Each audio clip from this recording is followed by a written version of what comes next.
Hello friends, অমৃতার পাকশালায় সবাইকে স্বাগত জানিয়ে আরও একটা রেসিপি দেখাবো আজকে।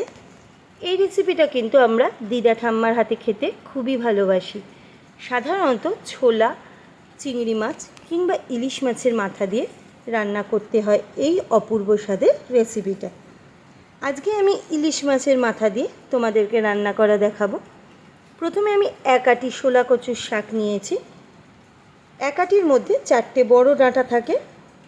গায়ের পাতলা ছালটাকে ভালোভাবে ছাড়িয়ে একটু লম্বা করে পিস করেছি। আর শোলা কচুর শাকে কিন্তু গলাও ধরে না বা মুখও চুলকায় না, সেটা তোমরা সবাই জানো। এরপর ইলিশ মাছের মাথাটাকে আগে ভালো করে পরিষ্কারভাবে ধুয়ে রাখছি। আমি কিন্তু মাথার কানকোটাকে বাদ দিয়ে দিয়েছি। এবার অল্প একটু লবণ আর অল্প একটু হলুদ গুঁড়ো দিয়ে মাথাটা ভালো করে মাখিয়ে নিচ্ছি। নেক্সট স্টেপে কচুর শাকটাকে সিদ্ধ করে নেওয়ার জন্য কড়াইতে জল দিয়ে 1 টিস্পুন লবণ দিয়ে দিলাম। এবার কেটে রাখা কচুর শাকগুলোকে দিয়ে দিচ্ছি। গ্যাসের ফ্লেমকে হাইতে করে সেদ্ধ করে নেব। সেদ্ধ করলে কিন্তু শাকের কষটাও বেরিয়ে যায় আর রান্না করার সময় সুন্দরভাবে মজে যায় খুবই তাড়াতাড়ি। দেখো বন্ধুরা, কিছুটা সেদ্ধ হয়ে গেছে, আরও কিছুটা সেদ্ধ করে নিতে হবে।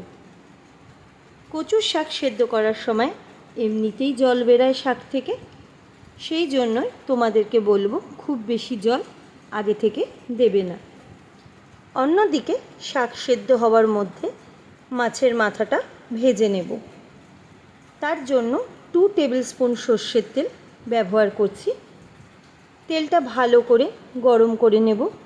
তেল গরম হয়ে গেলে গ্যাসের ফ্লেমকে লোতে করে নিয়ে মাছের মাথাগুলো দিয়ে দিচ্ছি।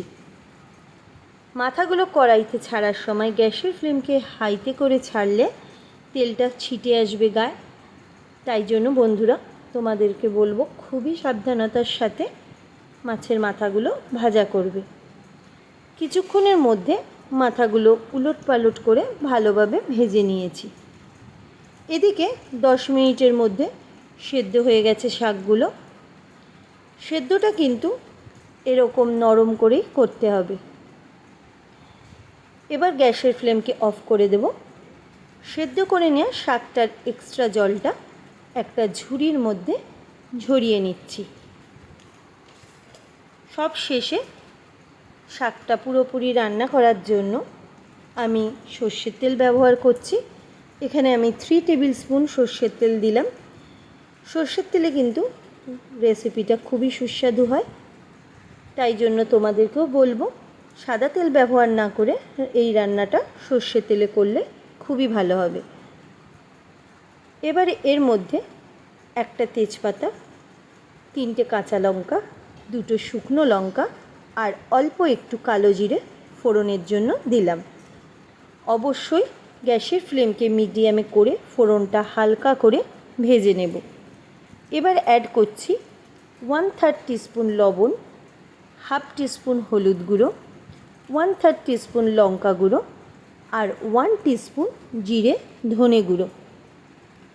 মশলাগুলো ভালো করে 1 মিনিটের মতো ভেজে নেব। খুব বেশি মশলাগুলো ভাজবো না, তাহলে কিন্তু মশলাটা পুড়ে যাবে।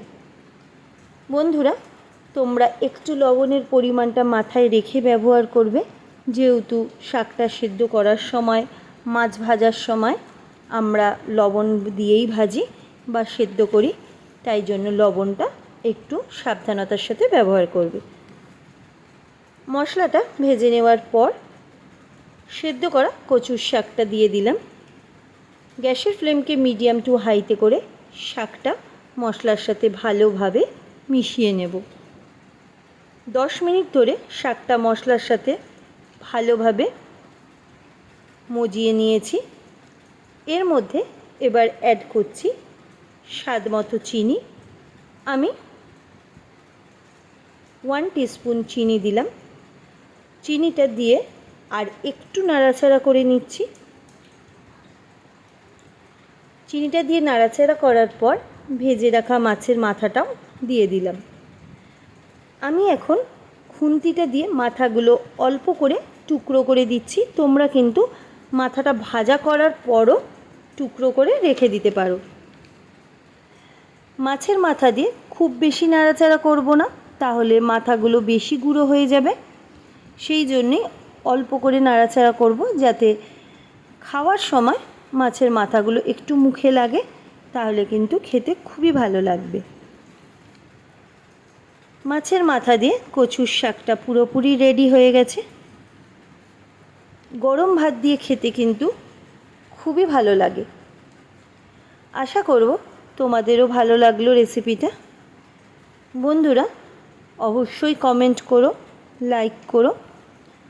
নতুন বন্ধুদেরকে রান্নাটা ভালো লাগলে চ্যানেলটা সাবস্ক্রাইব করে পাশে থাকা বেল আইকনটা প্রেস করার অনুরোধ রইল। ফেসবুক থেকে যেসব বন্ধুরা দেখছো সেসব বন্ধুদেরকেও বলছি একটা কমেন্ট আর লাইক করার জন্য। বন্ধুরা ভালো থেকো, সাবধানে থেকো। আবারও আসবো আরও একটা রেসিপি নিয়ে। আজকের মতো টাটা।